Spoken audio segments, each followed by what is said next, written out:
sign up IM also. Okay.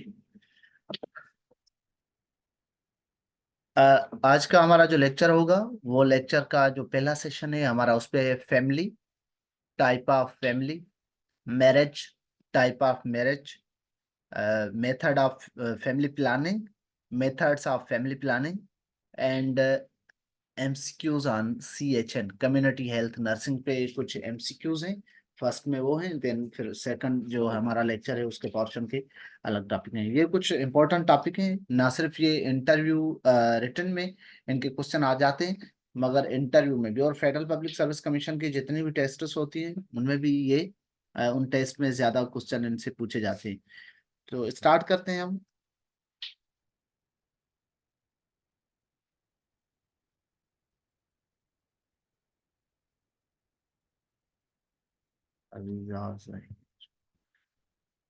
Okay,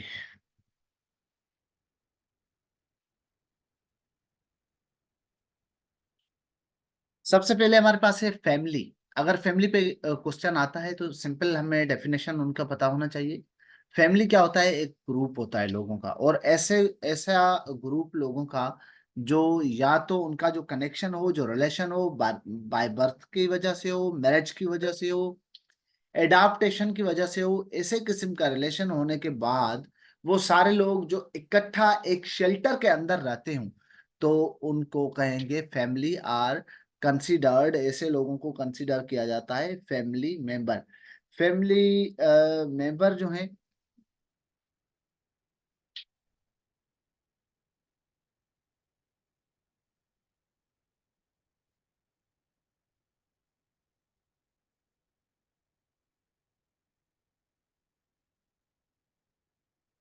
family member ना सिर्फ जो होते हैं वो ब्लड रिलेशन की वजह से फैमिली मेंबर हो सकते हैं, मगर वो मैरिटल जो उसका बॉन्डिंग है उसके थ्रू हो सकते हैं, एडाप्टेशन के थ्रू हो सकते हैं, और वो जो होते हैं in the term of many other non marital relation भी, जो लोग एक दूसरे के साथ रहते हैं, तो वो भी फैमिली हो सकते हैं, फैमिली ग्रुप हो सकते हैं। तो डिफरेंट इनकी डेफिनेशंस होती हैं, मगर इनका मेन जो मोटिव होता है इसकी डेफिनेशन का, वो ये होता है कि वो ऐसे लोगों का मजमुआ, ऐसे लोगों का ग्रुप जो दो से ज्यादा लोग हों, वो एक ही शेल्टर में रहें, और वो अपनी जो शेयर करें अपनी डेफिशिएंसीज एक दूसरे के साथ लव और बॉन्डिंग के साथ रहें, एक दूसरे की हेल्प करें, तो सारी चीजें उनकी इकट्ठा हों, तो ऐसे लोगों को फैमिली। देन इसमें दो टर्म्स आते हैं, स्पाउस। अगर आपका ये सवाल इंग्लिश में भी आ जाए, स्पाउस एंड सिबलिंग। स्पाउस किसे कहते हैं? हस्बैंड एंड वाइफ, पार्टनर हो, ऐसा पार्टनर जो मैरिज के रिलेशन में बाउंड हो, हस्बैंड एंड वाइफ हो, उनको क्या कहेंगे? स्पाउस। और सिबलिंग किसे कहते हैं? सिबलिंग उसे जो उसके स्पाउस के जो चिल्ड्रन हैं वो आपस में इकट्ठा रहते हैं, वो चिल्ड्रन जो है सिस्टर एंड ब्रदर्स, उनको हम क्या कहते हैं? Sibling. Sibling means brother and sister, जितने भी हों, 5 हो, 8 हो, जितने भी हो। और स्पाउस किसे कहते हैं? Husband and wife. तो ये जो है फैमिली का जो है हिस्सा होते हैं। तो कोई भी फैमिली ऐसे बन नहीं सकती, या तो उसका कोई बॉन्ड हो, रिलेशन हो। जाहिर बात है फैमिली में हस्बैंड वाइफ होंगे, मीन्स पेरेंट होंगे, उनके बच्चे होंगे। तो बाकी उनकी फर्दर जो है टाइप्स हम देखेंगे कौन कौन सी होती हैं। टाइप्स ऑफ फैमिली में nuclear family, extended family, step family, patri family, matri family, joint family. तो इसमें हम देखेंगे न्यूक्लियर फैमिली जो होती है उसको एलिमेंट्री फैमिली भी कहा जाता है। न्यूक्लियर फैमिली को एलिमेंट्री फैमिली या सिंपल फैमिली भी कहा जाता है। इस फैमिली में कौन आ जाते हैं? Parent means spouse and their sibling. वो कौन? उनके बच्चे, ऑफ स्प्रिंग जो है, वो आपस में एक शादीशुदा जोड़ा और उसके बच्चे जो हों वो साथ में रहें, तो ये सिंपल एलिमेंट्री या न्यूक्लियर फैमिली कहलाती है। यूरोपियन कॉन्सेप्ट में मोस्ट कॉमन जो फैमिली है वो न्यूक्लियर फैमिली है। इनके एक्सपेंसेस जो हैं वो कम होते हैं, इनके अंदर मसाइल इश्यूज जो हैं वो कम होते हैं, बच्चों की तरबियत और एजुकेशन अच्छी हो सकती है। तो बहुत सारे इनके फिर बेनिफिट और मेरिट्स और डिमेरिट्स होते हैं। तो सिंपली अगर न्यूक्लियर फैमिली की बात हो तो न्यूक्लियर फैमिली को सिंपल फैमिली, एलिमेंट्री फैमिली कहते हैं, जिसमें पेरेंट मीन्स स्पाउस और उनके बच्चे जो हैं वो साथ में एक ही प्रेमिसेस में, एक ही शेल्टर में रहें और एक दूसरे के साथ जो वो है खुशी गमी और फैसिलिटीज शेयर करें। तो ऐसी फैमिली को कहेंगे nuclear simple elementary family. Then हमारे सेकंड है एक्सटेंडेड फैमिली। एक्सटेंडेड फैमिली जो है वो लार्जर फैमिली होती है। एक्सटेंडेड फैमिली उसमें जो रिलेटिव्स हैं वो साथ में रहते हैं। जो ग्रैंडफादर है, पेरेंट, देन पेरेंट्स के पेरेंट, जुनैद म्यूट करें, म्यूट पे लगाएं।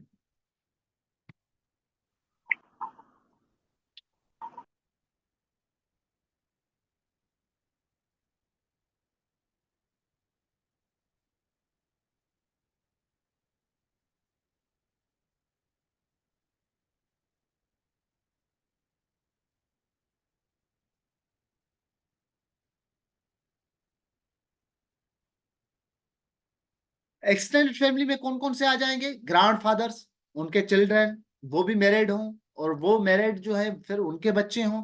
तो ये एक aunts and uncles cousins together living together in single shelter.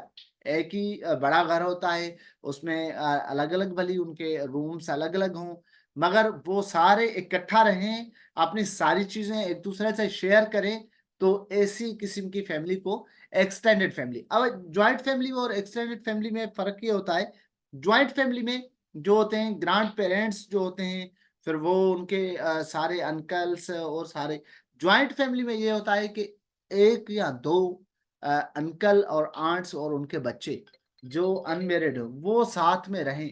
तो ऐसे किस्म की फैमिली को ज्वाइंट फैमिली कहा जाता है।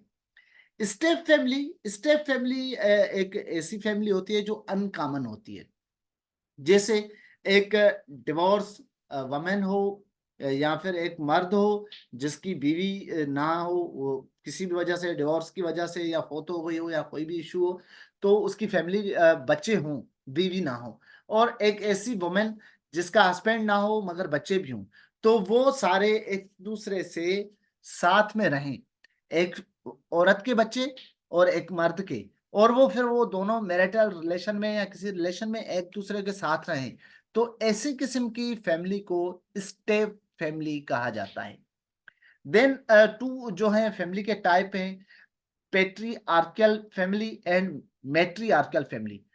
these type of families depend on leading, depend on dominancy। ऐसे घर होते हैं, ऐसी फैमिलीज होती हैं, मोस्टली एशियन फैमिलीज में ये होता है कि पेट्रीआर्कियल फैमिलीज होती हैं। मर्द जो है घर में डोमिनेंट होता है, मर्द की सारी बातें चलती हैं, मर्द जैसे कहता है ऐसा ही होता है। तो सारी family under the control of, under the dominancy of father होती है, मर्द के कंट्रोल में मेल डोमिनेंसी होती है, even though the brothers are dominant in the home. तो father, brother, husband, the male dominant family। then matriarchal, कुछ कुछ फैमिलीज जो हैं वो एशियन कम्युनिटी में भी पाई जाती हैं जहां पे फीमेल डोमिनेंट होती है। घर का सारा कारोबार जो होता है वो औरत के हाथ में होता है। और जो एंशियंट फैमिली की हिस्ट्री है, एंशियंट फैमिली में ये पुराने दौर से ये होता था कि घर की सारी डोमिनेंसी जो है वो औरत के हाथ में होती थी। घर को सारा सेटअप, सारे मामलात, घर की हर चीज वो औरत के कहने पे होती थी। तो अब जो एशियन जो ज्यादा जो चीज है वो है पेट्रीआर्कियल फैमिली, और सबसे कम जो है वो मैट्रीआर्कियल फैमिली। वेरी माइनर केसेस जो हैं फैमिलीज में पाए जाते हैं जो मैट्रीआर्कियल फैमिलीज होती हैं।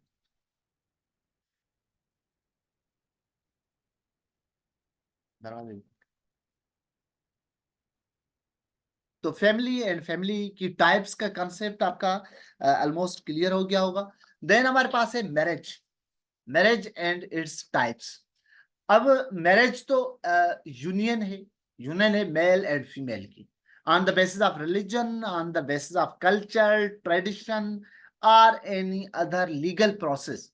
किसी भी लीगल रिकग्निशन की वजह से union of male and female is known as marriage. अगर आपको एंटानम और सेनानम आ जाता है मैरिज का इंग्लिश के अंदर में, तो उसमें आप मैट्रीमोनी का मतलब भी मैरिज होता है। वेड लॉक मीन्स वेडिंग से निकला हुआ वर्ड है। Wed means marriage, wed lock, matrimony are the synonym of marriage. और marriage is the social contract in the form of sociology. अगर सोशियोलॉजी के फॉर्म में देखेंगे तो मैरिज का जो है वो कॉन्सेप्ट क्या है, सोशल कॉन्ट्रैक्ट है। अगर रिलीजियस फॉर्म में देखेंगे तो उसका जो है रिलीजियस कॉन्सेप्ट होगा। तो उसके बाद इसकी जो टाइप्स है थोड़ा उसको जानना जरूरी है, क्योंकि हमारे पास साइकोलॉजी, सोशियोलॉजी और कम्युनिटी के अंदर जो है मैरिज और फैमिली प्लानिंग, इनके जो है चैप्टर्स मौजूद है। तो थोड़ा सिंपली इन पे क्वेश्चन कहीं से भी आ सकता है कभी। तो मोनोगेमी, पोलीगेमी, फिर पोलीगेमी के अंदर पोलीगाइनी, पोलीएंड्री। पोलीएंड्री के अंदर फिर टू टाइप्स होती हैं, fraternal polyandry and non fraternal polyandry. Then group marriage, endogamy and exogamy. अब देखें, अगर मोनोगेमी सिंपली मैरिज है, एक बंदा एक औरत से शादी कर ले, तो ये जो है यूनियन ऑफ टू इंडिविजुअल है। मगर ये यूनियन जो है लाइफ लॉन्ग होती है। मतलब एक मेल शादी करे फीमेल से और वो लाइफ लॉन्ग हो, वो मेल कभी भी किसी और से शादी नहीं कर सकता, दूसरी शादी, और फीमेल भी उसे नहीं कर सकती। तो ये पोलीगेमी इसे कहते हैं, life long contract of male and female, the marriage, single marriage, single time, then that is called polygamy. Monogamy, sorry, monogamy means single marriage.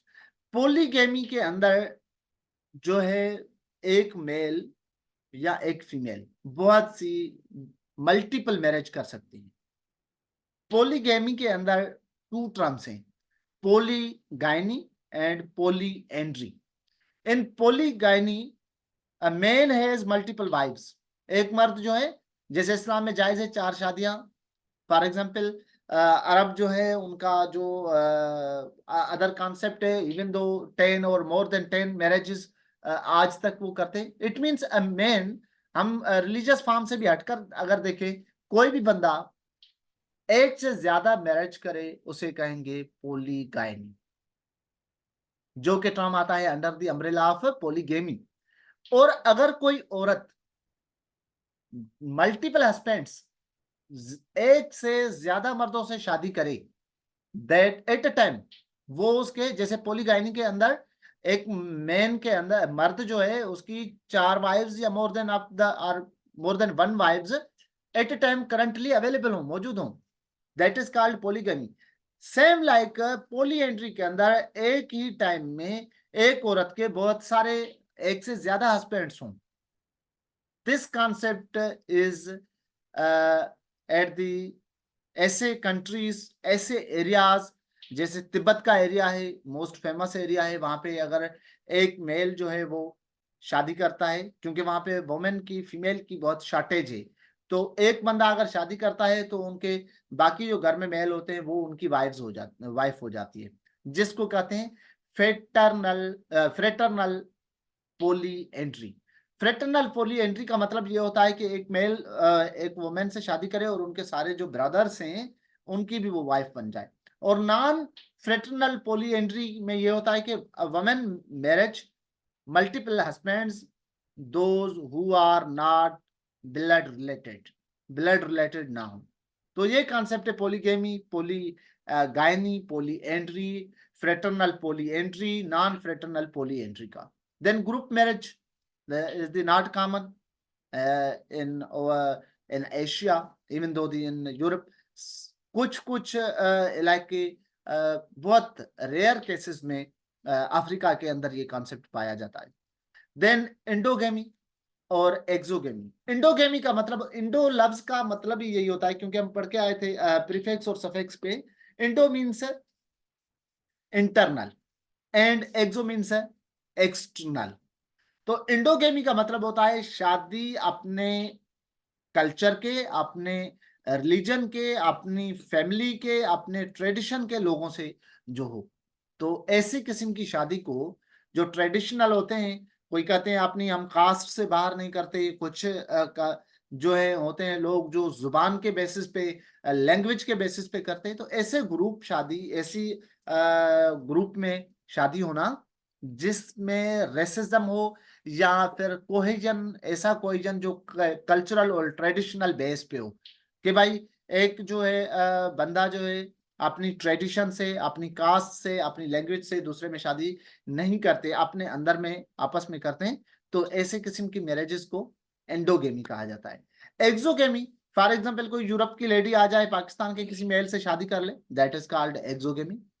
या फिर पाकिस्तानी जो है बाहर जाते हैं और वहां पे मैरिज कर देती है, पढ़ने के लिए किसी और प्रोफेशनल बिजनेस में जाते हैं, तो बाहर से शादी।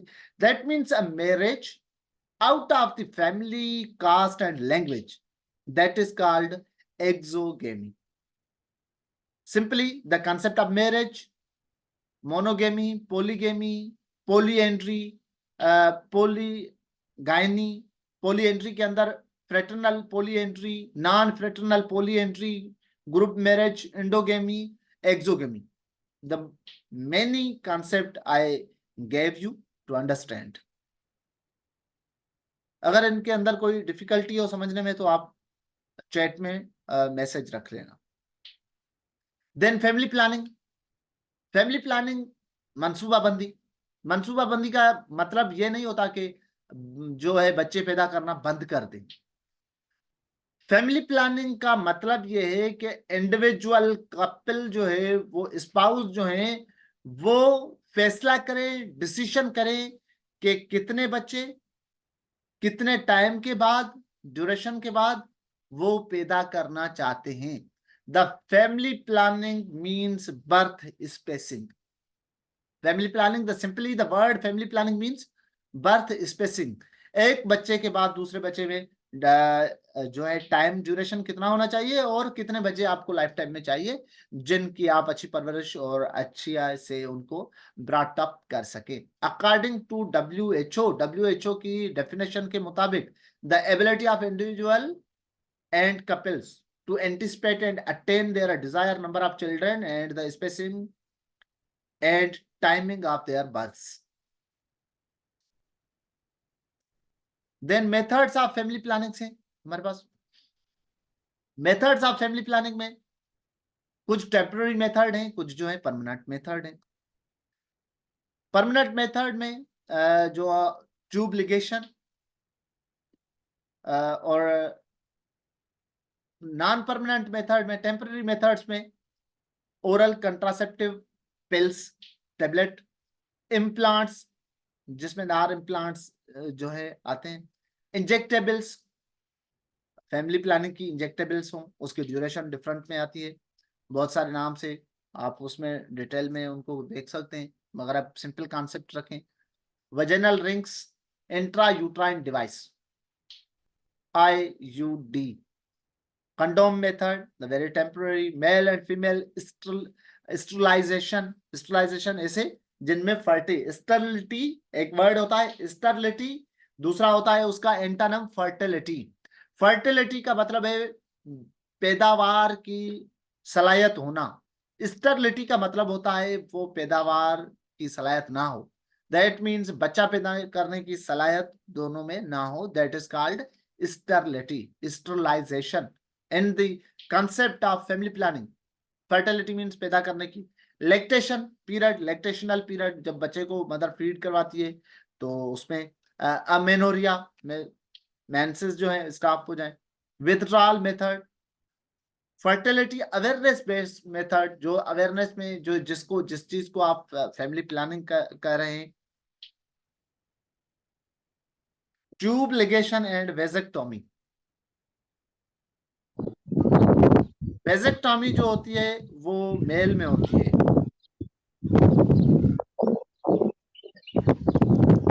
और ट्यूब लिगेशन जो है वो फीमेल में होती है। फिलोपियन ट्यूब को लेगेट किया जाता है। लेगेट का मतलब क्या होता है? लेगेशन का मतलब होता है पिंच करके बंद कर देना, स्टिच लगा देना। सिंपल वर्ड में, अगर ट्रेडिशनल वर्ड्स में समझें आप, तो उसको जो है बंद कर देते हैं रिंग से या फिर थ्रेड से, तो जैसे जो ओवम है वो ना आ सके। सेम लाइक द स्पर्म को ब्लॉक करने के लिए फिर वेजिक्टमी, वाजा डिफरेंस को लेगेट किया जाता है। तो ये जो है दो परमानेंट मेथड है। उसके अलावा कुछ वुमेन में यूट्राइन के इश्यूज होते हैं और फिर उसको रिमूव कर देते हैं, तो ये भी एक उसकी वजह से जो है परमानेंट मेथड है, बच्चा पैदा नहीं कर सकती ऐसी वुमेन। सो इसमें आप सिंपली देख लें परमानेंट मेथड और टेम्पररी मेथड। उसमें परमानेंट में tube ligation and vasectomy, then non permanent में बाकी जो ये हम देख रहे हैं, implant, contraceptive pills, injectables, intrauterine devices, condom method, withdrawal method, lactational method, fertility awareness based method, ये सारे आ जाते हैं। तो ये हमारा जो है फैमिली प्लानिंग में आ जाएगा और फैमिली प्लानिंग। देन हमारे पास कुछ एमसीक्यूज जो हैं कम्युनिटी हेल्थ नर्सिंग पे बहुत इंपॉर्टेंट है, और उनमें से बहुत सारे हम पहले से डिस्कस कर चुके हैं। जैसे हमारे पास सबसे पहला सवाल है,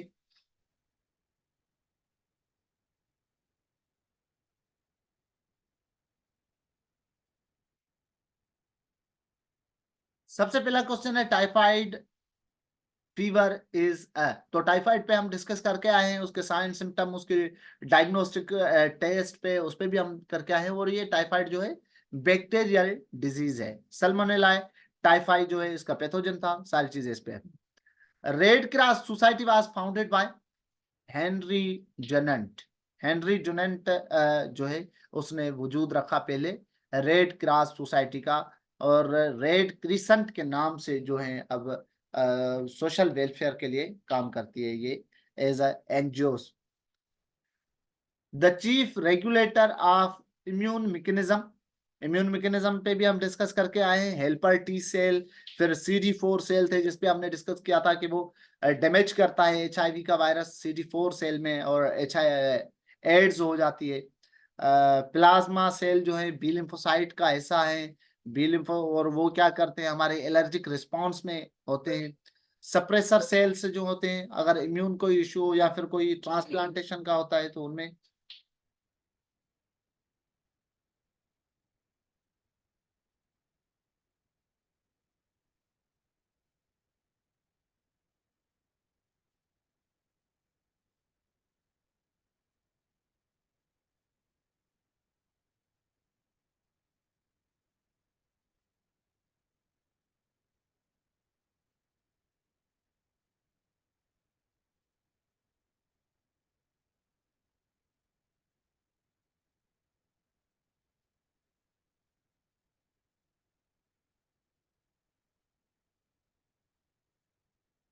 Phagocytosis, phag means engulf, cytosis means inside.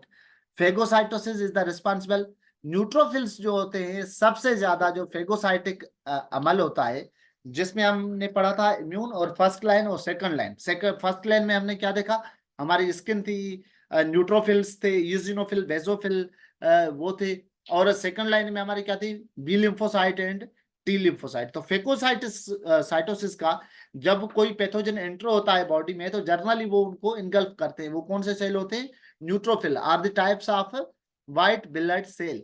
Then a dash is no nucleus, तो न्यूक्लियस तो WBC में, लिम्फोसाइट में मोनोसाइट, क्योंकि मोनोसाइट और lymphocyte are the type of WBC। थोड़ा अगर आप क्वेश्चंस को देखेंगे तो आपको इजी समझ में आ जाएगा। देखें एक ही BCD सारे एक ही सीक्वेंस के क्वेश्चन है, एक ही चीज के हैं, WBC के सब types lymphocyte and monocyte. It means ये तीनों नहीं हो सकते। तो हमारे पास क्या है, मेच्योर RBC, मेच्योर इमेच्योर। अगर क्वेश्चन यहाँ पे होता इमेच्योर RBC, तो फिर इमेच्योर RBC में जो है न्यूक्लियस होता है जब ये 7 days में फ्रॉम द फॉर्मेशन 7 डेज में मैच्योर होते हैं आरबीसी। मैच्योर होने के बाद इनके अंदर से न्यूक्लियस खत्म हो जाता है, और वो जो खाली स्पेस बचता है वहां पे क्या होता है, जो ऑक्सीजन कैरी करने के लिए वहां पे मॉलिक्यूल्स को चेंबर मिल जाते हैं। और वो कितने चेंबर्स होते हैं, हमने डिस्कस किया था, 4 चेंबर्स होते हैं, और हर चेंबर में एक ऑक्सीजन का मॉलिक्यूल होता है। तो अगर क्वेश्चन आ जाए कि एक आरबीसी में कितने मॉलिक्यूल कैरी हो सकते हैं ऑक्सीजन के, तो 4 मॉलिक्यूल जो हैं वो कैरी होते हैं। Which of the following is a zoonosis or zoonotic disease? तो हमने zoonotic disease पे डिस्कस किया है, वो स्टडी की है। देखें, टीबी जो है कोई मच्छर कोई जानवर नहीं लेकर आता, टाइफाइड भी नहीं लेकर आता, एड्स भी नहीं, तो इनका मोड ऑफ ट्रांसमिशन अदर है। रेबीज जो है डॉग बाइट से, और अदर जो है हायर वर्टिब्रल एनिमल्स से, उनसे, फॉक्स हो गए, दूसरे हो गए, उन एनिमल से। रेबीज, रेबीज क्या है, वायरस। वायरस का नाम क्या था जो रेबीज का वायरस था, लाइसा। लाइसा वायरस जो था वो। और उससे क्या होता है, हाइड्रोफोबिया। हाइड्रोफोबिया भी कहते हैं रेबीज को, क्योंकि पानी से डर लगता है, प्यास बहुत लगती है मगर पी नहीं सकता patient. Which of the following is a blood borne infection? Blood borne means blood से transmission, route of transmission. Weil's disease, plague, plague हमने पढ़ा माउस से होती है। चिकनगुनिया का जो है एडिस इजिप्टी है, वो उसको लेकर आ जाता है, चिकनगुनिया का उसका वेक्टर है। मगर हेपेटाइटिस बी पे क्वेश्चन आ चुका है एक दो बार उसमें एसपीएससी में। तो पेरेंट्रल रूट, पेरेंट्रल रूट क्या, जिसमें ब्लड के साथ डायरेक्ट बॉडी सिक्रेशन से या ब्लड में कांटेक्ट हो, तो उसे क्या कहेंगे, ब्लड बॉर्न इन्फेक्शन या parenteral route of transmission of hepatitis B. Then हमारे पास क्वेश्चन है, a person who harbours the disease without having any outward sign and symptoms is known as. ये तो आपको कल भी, मैंने कल वाले लेक्चर में भी बताया था, वेक्टर और कैरियर पे। तो इसका अल्टीमेट जो है कैरियर मीन्स एक बंदा है, उसके अंदर पैथोजन तो मौजूद है मगर उसको खुद को साइन सिम्टम नहीं है, डिजीज नहीं है, मगर वो कैरियर बन सकता है। वेक्टर को साइन सिम्टम और डिजीज का कोई खतरा नहीं होता। Which of following points is taking care of a patient with communicable disease? तो communicable disease जिस पेशेंट को हो, तो उसे क्या करते हैं, हम आइसोलेट करते हैं, आइसोलेट करते हैं दूसरों से, पेशेंट से, तो इसे कहेंगे isolation. Whooping cough is caused by, ये भी हम पढ़ के आए हैं, बोर्डाटेला पर्ट्यूसिस जो है बैक्टीरिया है, बैक्टीरियल डिजीज है होपिंग कफ, और इसे पर्ट्यूसिस भी कहते हैं। ड्रग ऑफ चॉइस भी मैंने आपको इसकी बताई थी, वो कौन सी थी, आप मुझे मैसेज में जरूर बताइए चैट में कि इसकी drug of choice for the pertussis or whooping cough. Then question number 11, Alma Ata declaration Kazakhstan में हुई थी, ये भी हम डिस्कस करके आए थे, हेल्थ फॉर ऑल। और इसमें कितनी जो है एसोसिएशंस थी, कितने कंट्रीज थे, उन्होंने लिया था, पार्टिसिपेट किया था। फरीद जावेद कर रहे हैं azithromycin, no sir, azithromycin drug of choice whooping cough के लिए नहीं है। देन हमारे पास question number 12, how many hours the zygote remain in fallopian tube. अच्छा, अगर क्वेश्चन आ चुका है एसपीएससी में, यहाँ पे भी है क्वेश्चन, इसके बाद फर्टिलाइजेशन टेक प्लेस। फर्टिलाइजेशन कहाँ पे होती है? फर्टिलाइजेशन यूरिथ्रा, यूरिटर और जो है ओवरीज, इनमें नहीं होती। फर्टिलाइजेशन कहाँ पे होती है? यूट्रस, नो, यूट्रस में भी नहीं होती। फर्टिलाइजेशन होती है फिलोपिन ट्यूब में। फिलोपिन ट्यूब का दूसरा नाम है ओविडक्ट, और अगर फिलोपिन ट्यूब की इन्फ्लामेशन इन्फेक्शन हो जाए तो उसे क्या कहते हैं? Salpingitis. Salpingitis means inflammation of oviduct और fallopian tube. Mid of the fallopian tube तक एग आता है ओवरीज से, और स्पर्म ट्रेवल करके वहां जाता है, जो वहां पे पहुंच जाता है वहां पे फर्टिलाइजेशन होती है। तो उस फर्टिलाइज्ड एग को क्या कहते हैं? जाइगोट। आप क्वेश्चन नंबर 12 पे अब आ जाए, तो वो जाइगोट जो होता है वो फिलोपिन ट्यूब के अंदर 72 आवर्स तक रहता है, उसके बाद वो यूट्रस में आ जाता है मूव करके, और वहां पे इम्प्लांटेशन होती है, और फिर फर्दर उसकी मल्टीप्लिकेशन होती है, मोरुला, ब्लास्टुला, गेस्ट्रुला, देन जो है वो एम्ब्रियो, देन एम्ब्रियो के बाद फिटस, स्टेजेस ऑफ लाइफ। उसके बाद question number 14, toxoid vaccine. Toxoid vaccine कौन सी थी, हमने पढ़ी थी, डिप्थेरिया थी और टेटनस, दोनों बैक्टीरियल डिजीज है, और ये दोनों के अंदर जो बैक्टीरिया होता है वो टॉक्सिन्स रिलीज करता है, इसलिए हमने वैक्सीन की टाइप पढ़ी थी, आपको याद होगा, लाइव, एटेन्यूएटेड और उसके अलावा कॉन्जुगेटेड और टॉक्सिन वैक्सीन।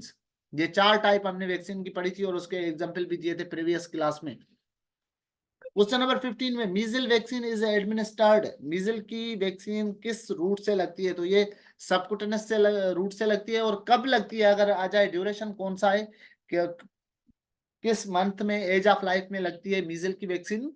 तो इसके 2 जो है वो डोजेज होते हैं, फर्स्ट डोज होता है देन बूस्टर डोज होता है। तो किस में लगती है? तो आप ये मुझे बता दें किस एज में। Drug of choice for the pertussis is very good, 9 month और 15 मंथ में for the Javed, very good, 9 month में फर्स्ट और सेकंड। तो ड्रग ऑफ परट्यूसिस जो है वो क्लेरिथ्रोमाइसिन, जिसमें क्लेरिसिड, क्लेरिटेक वगैरह आ जाती है। Azithromycin is an other group. Then question number 16, which is the most appropriate time of IUD insertion, intrauterine device कब इंसर्ट? ये एसपीएससी में क्वेश्चन आ चुका है। ड्यूरिंग और with in 10 days of menstrual cycle, menstrual cycle के दौरान या with in 10 days तक इंट्रायूट्राइन डिवाइस जो है वो इंस्टॉल करना होता है। क्वेश्चन नंबर 17, मीजल वैक्सीन इज, ये कौन सी वैक्सीन है? ये भी हमने 2 दिन पहले क्लास में पढ़ा था कि ये लाइव वैक्सीन होती है, लाइव वायरल वैक्सीन। मीजल क्या है? वायरस है, लाइव वैक्सीन होती है।